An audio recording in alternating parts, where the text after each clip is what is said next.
Hoje ele é um pouco diferente, o tema dele é o que podemos aprender com a morte. É uma pergunta, né? O que podemos aprender com a morte? O que a morte nos ensina, né? Essa ideia, né? De hoje, né?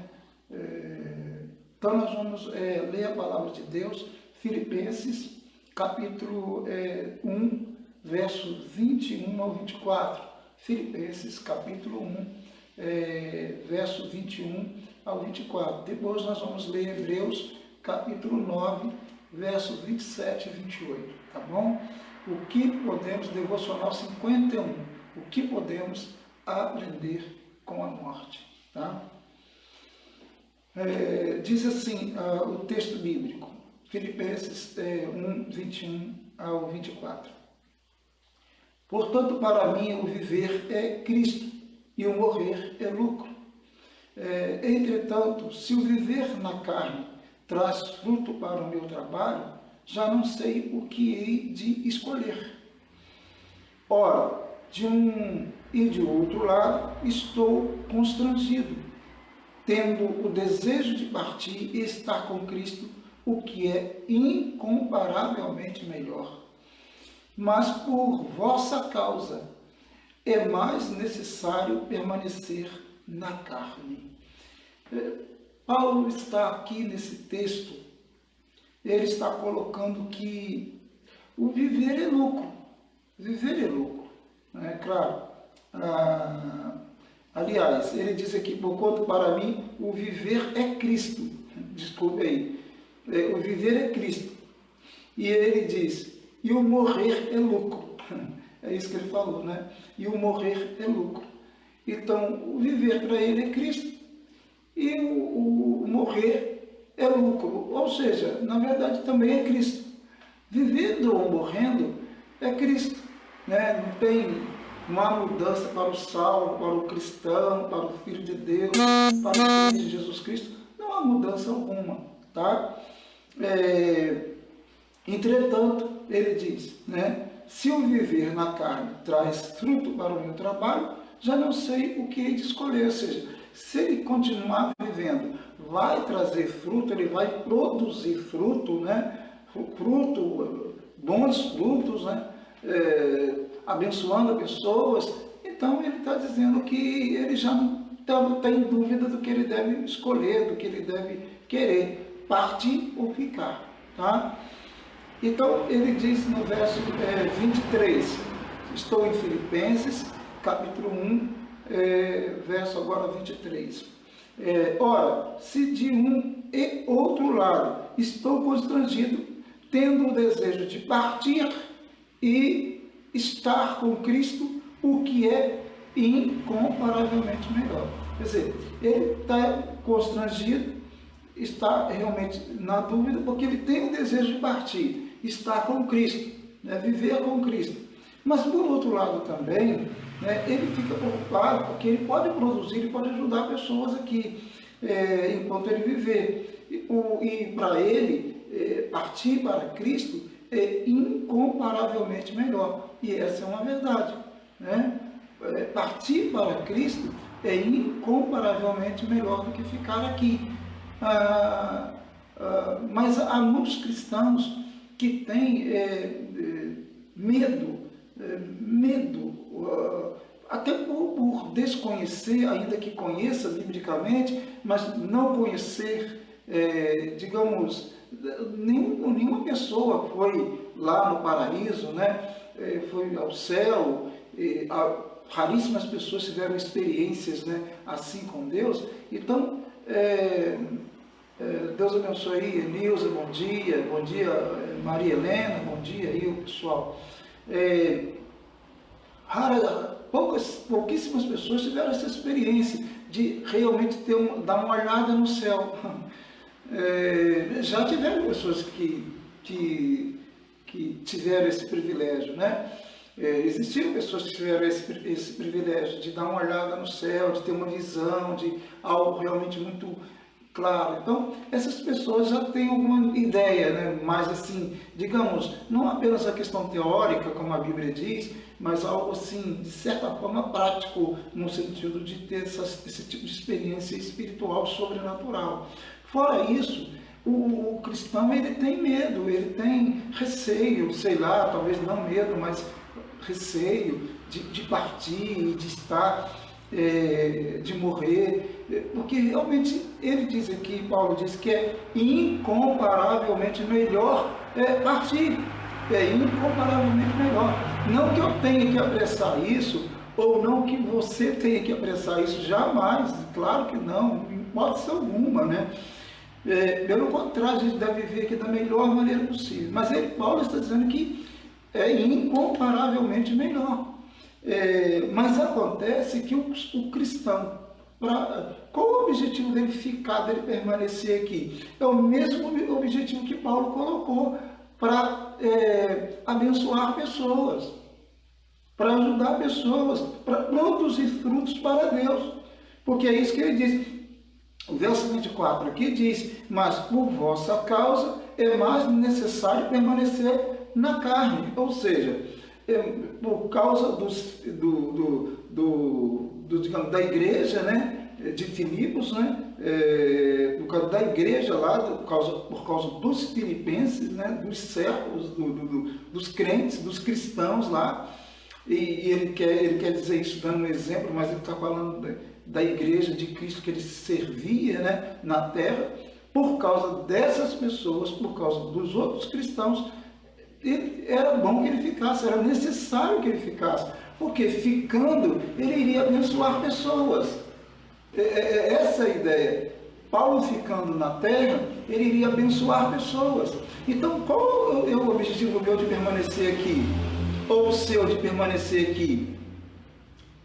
É abençoar pessoas. Se não for abençoar pessoas, qual seria o objetivo? É pregar o Evangelho, é produzir bons frutos para o reino de Deus. Esse é o objetivo, não pode ser outro. É isso que Paulo está falando aqui em Filipenses 1, do 21 ao 24. Tá? É lucro? É partir? Sim, é lucro. É incomparavelmente melhor partir? Sim, é. Tá? Mas acontece que é necessário que aqueles que são servos de Cristo e querem trabalhar e querem produzir, que eles permaneçam aqui. Mas alguém pode perguntar assim: mas pastor, e aquelas pessoas que são cristãs e elas vivem aqui, mas elas não produzem praticamente nada, elas não dão uma palavra, elas não evangelizam ninguém, elas não pregam, elas nada, elas não produzem, não dão estudo, não visitam, não oram. Então, o que essas pessoas, então, qual o interesse delas ficarem aqui? Bom, eu não sei, querido. O problema é dela, né? É de cada pessoa, né? O que eu posso fazer? Não é para isso que nós estamos aqui. A igreja está aqui para pregar o Evangelho. A igreja está aqui para anunciar Jesus Cristo. Os cristãos vivem aqui para isso. Se não fosse isso, claro, seria muito mais interessante partir. Muito mais interessante partir. Então eu não posso responder pelas pessoas que dizem serem cristãs e estão aqui, não produzem nada, não fazem nada, não visitam, não oram, não pregam, não, pelo contrário, elas até atrapalham o Evangelho. Eu não posso responder por essas pessoas, mas elas não estão fazendo aquilo que a Bíblia diz que é para fazer. Elas estão sendo omissas, né? Omissas. Estão deixando de pregar, de anunciar Jesus, de viver Jesus entre os homens, de fazer alguma coisa, de produzir alguma coisa. Ora, o cristão ele deve necessariamente, inerentemente, ao cristão existe a produção de frutos, de bons frutos, ou seja, a pregação do Evangelho, a vida realmente que produz frutos que são visíveis.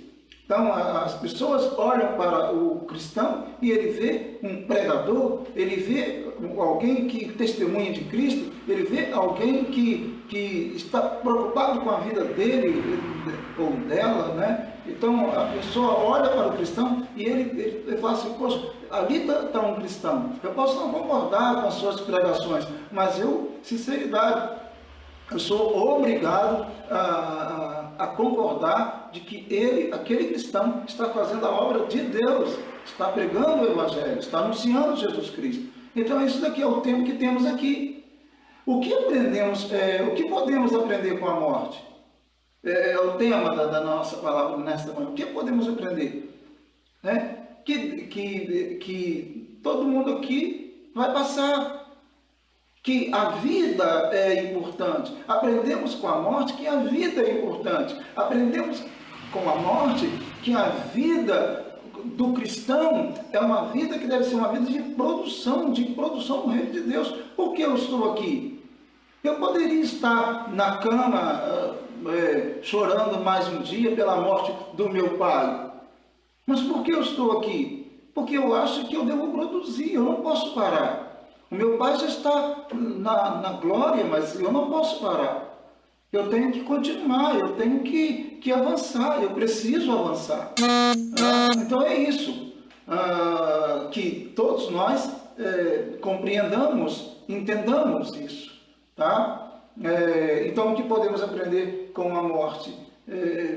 Que a vida é importante ser vivida na presença de Deus, que eu devo praticar bons frutos, que eu devo abençoar pessoas.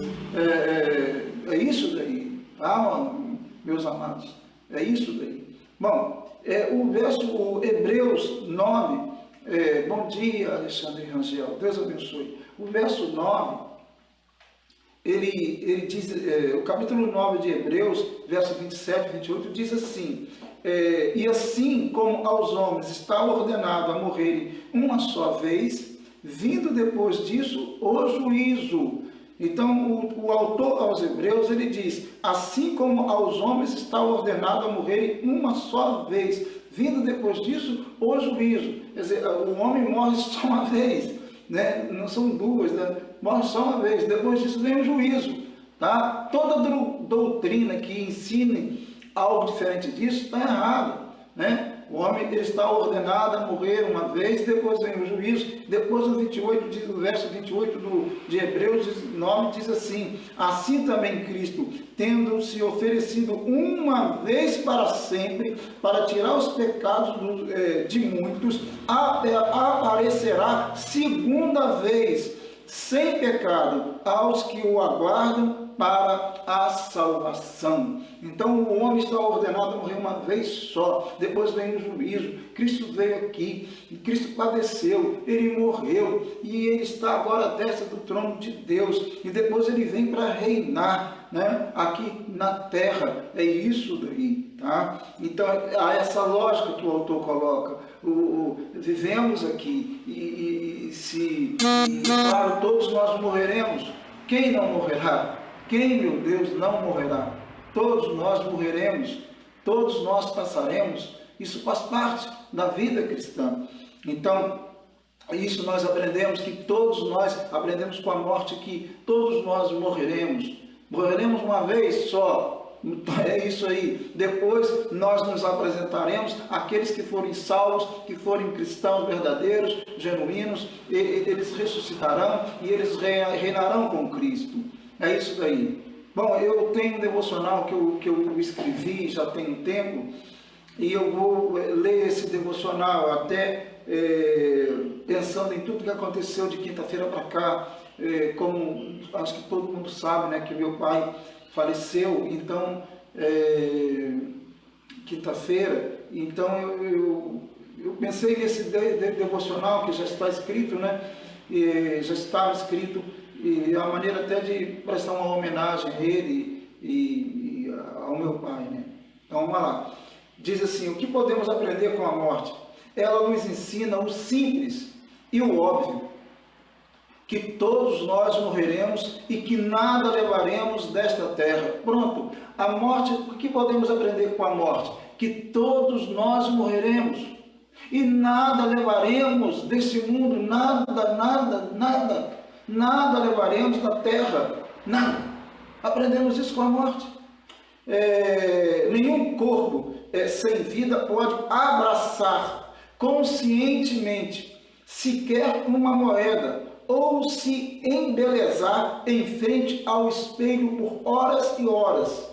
Ou seja, morreu, não tem esse negócio mais de pegar dinheiro, se agarrar ao dinheiro ou se agarrar à beleza, à vaidade corporal, nada disso, isso acabou, né? A morte nos ensina isso, tá? Isto não quer dizer que em vida devemos desprezar as bênçãos materiais e o cuidado com o corpo, mas que não devemos nos apegar aos bens terrenos, avareza, né? E nem cuidar excessivamente da aparência numa vida tão curta, ou seja, a vaidade. Entende? É isso que aprendemos. Aprendemos que a gente não deve ser avarento. Aprendemos com a morte de que não devemos ser avarentos. Por quê? Porque tudo fica aqui, ninguém vai levar uma moeda sequer para a eternidade, nem vai levar ou qualquer joia ou qualquer bem. Ninguém também irá levar aquelas pessoas que são excessivamente preocupadas com as suas aparências, né? Com a sua beleza, né? E tal. Não vai adiantar nada. Não vai adiantar nada, essa vaidade toda vai adiantar nada. Essa preocupação excessiva. Todos nós devemos preocupar com aquilo que Deus tem nos dado. Deus nos deu uma casa, vamos cuidar da casa. Mas vamos cuidar da casa dentro dos limites aceitáveis. Eu não posso, por causa da casa, maltratar as pessoas da casa. Eu não posso, por causa da casa, maltratar, sei lá, ou supervalorizá-la de um jeito que eu ache que eu sou melhor do que qualquer outra pessoa, porque tem uma casa assim, assado, ou porque tem um carro, ou qualquer outra coisa que eu possa ter ou deixar de ter nesta vida, né? E se eu tenho uma boa aparência, não é por isso que eu devo, no meu caso, eu não tenho uma boa aparência, realmente, né? Mas quem tem uma boa aparência não deve se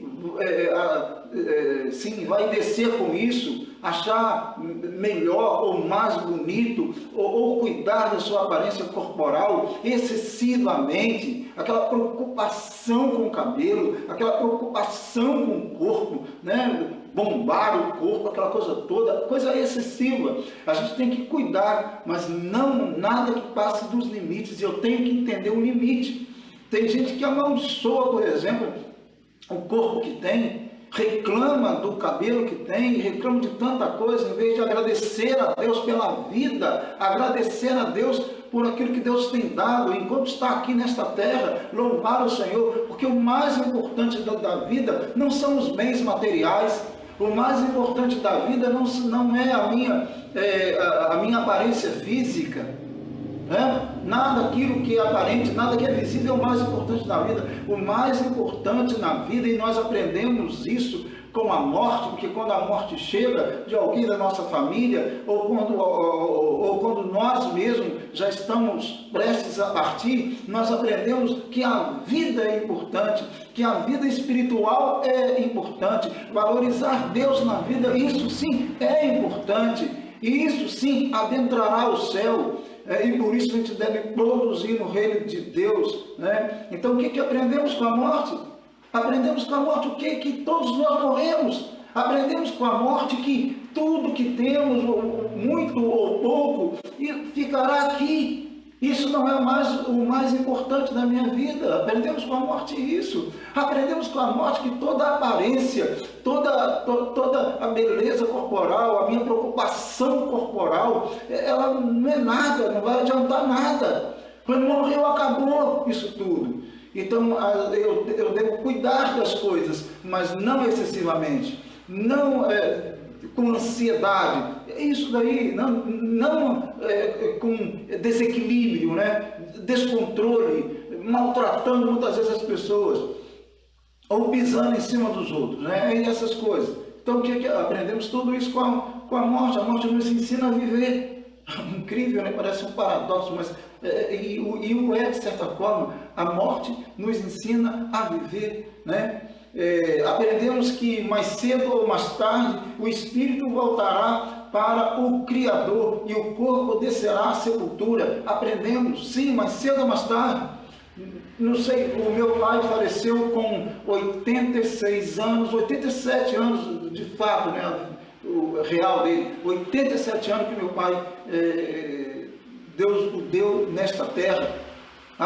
Mas há outros que ele já levou mais cedo. Meu irmão, ele levou com 56 anos, e assim, minha mãe, ele levou com 62 anos. Entende? Então é assim. Quantas pessoas eu já vi, já fiz velório, pessoas que tinham, por exemplo, criancinhas, ou então idosos, jovens. Então, eu não sei o dia, ninguém sabe o dia, ninguém sabe a hora que partirá desta vida, porque não tem, todos nós temos prazo de validade, mas a gente não sabe a validade. Quando você compra lá um pacote de pão, por exemplo, você vê, você sabe a validade, né? Nós não sabemos a validade, não sabemos ali, olha, você vai viver até x. Não, nós não sabemos, e graças a Deus que não sabemos, que Deus me livre se soubéssemos a hora que fôssemos partir, né? Então é isso daí, então é valorizar a vida. Então aprendemos que mais cedo ou mais tarde o espírito voltará para o Criador e o corpo descerá à sepultura. Eclesiastes capítulo 12, verso 7 diz isso, né? Após isto haverá o juízo, quando prestaremos conta ao Supremo Juiz. Como diz a Bíblia, né? Sim, ela ensina todo dia aos verdadeiros sábios: vale a pena viver ou morrer se estivermos em Cristo. O que a morte ensina para a gente? O que a morte tem ensinado para você? Morte de alguém próximo a você? Morte de alguém da família? O que ela tem ensinado a você?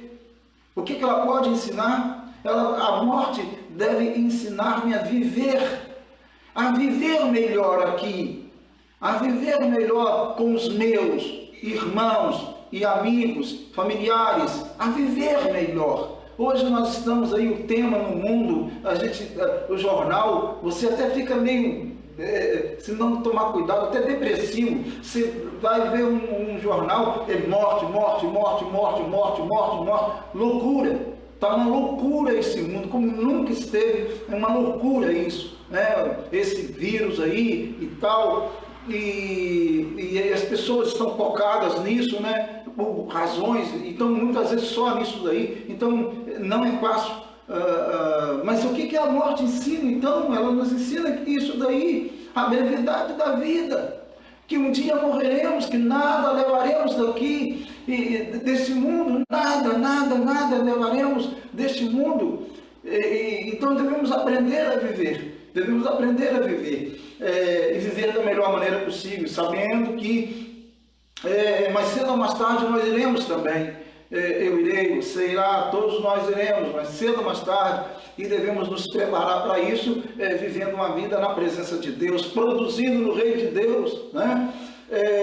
Então por isso que diz assim, sim, a morte ensina para a gente, né? Ela ensina todo dia, né? Aos verdadeiros sábios, aqueles que são sábios verdadeiramente. O que ela ensina? Ela ensina que vale a pena viver ou morrer se estivermos em Cristo. Se você estiver em Cristo, vale a pena viver ou morrer. Ela ensina isso para a gente. Tá? Paulo, ele foi bem claro, o viver é Cristo e o morrer é lucro. Ele está dizendo, o viver é Cristo e o morrer é Cristo. Ou seja, eu estou com Cristo de todo jeito, estarei feliz de todo jeito.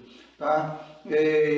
Então, amados, em nome de Cristo, é isso daí. O que aprendemos com a morte? O que você tem aprendido com a morte? Eu aprendo com a morte de que, como todo mundo eu passarei, como todo mundo eu partirei. Eu aprendo com a morte de que nenhuma moeda que eu tenho eu vou levar comigo, nenhuma moeda. Eu aprendo com a morte que qualquer preocupação exagerada minha, com a aparência ou qualquer outra coisa, de nada adiantará. Eu aprendo sim com a morte. Aprendo com a morte que o mais importante na vida é viver com Cristo Jesus. morrendo ou vivendo, viver com Cristo Jesus. Isso é o mais importante da vida. Que Deus nos abençoe, em nome de Cristo. Deus abençoe a todos. Vamos orar, falar com Deus nesse momento? Em nome de Jesus. O mais importante é viver com Cristo. Deus abençoe a todos aí. Deus, muito obrigado por estarmos aqui em Tua presença. Quero te agradecer, ó Deus, os 87 anos que o meu pai viveu na terra. Quero te agradecer de coração. Obrigado, ó Deus. Obrigado em nome de Jesus. Continue abençoando-nos, abençoando cada irmão, cada irmã.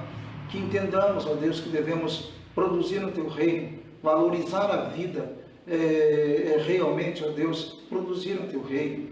E a morte nos ensina que vale a pena viver se vivermos para Ti, que vale a pena viver se vivermos produzindo no Teu reino, trabalhando no Teu reino, sendo útil ao Teu reino, vale a pena viver. Então, ó Deus, que essa seja a nossa oração, viver mais tempo nesta terra para produzir, não viver para nós mesmos, mas viver para produzir no Teu reino, viver de uma maneira sobrenatural e espiritual na Tua presença. Sim, ó Deus, em nome de Jesus, abençoa-nos, abençoe cada irmão, cada irmã que está agora participando dessa live.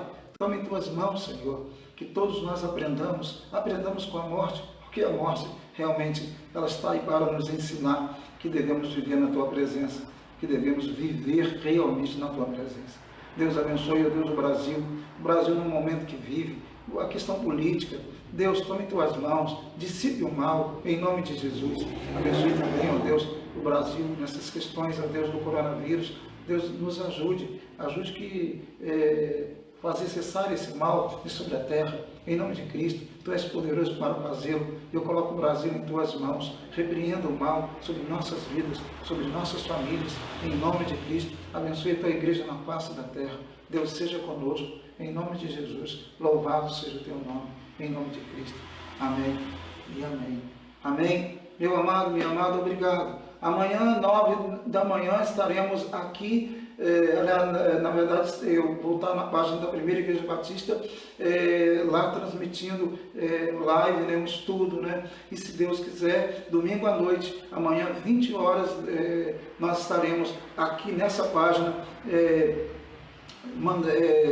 uma live, né, um culto e pregação e louvor, se Deus quiser, amanhã 8 horas, tá? Deus abençoe a todos em nome de Jesus. Se você desejar entender o que a live aí contribuiu para abençoar a sua vida, compartilhe. Deus abençoe em nome de Cristo. Obrigado pela presença, em nome de Jesus. Um abraço a todos. Deus abençoe.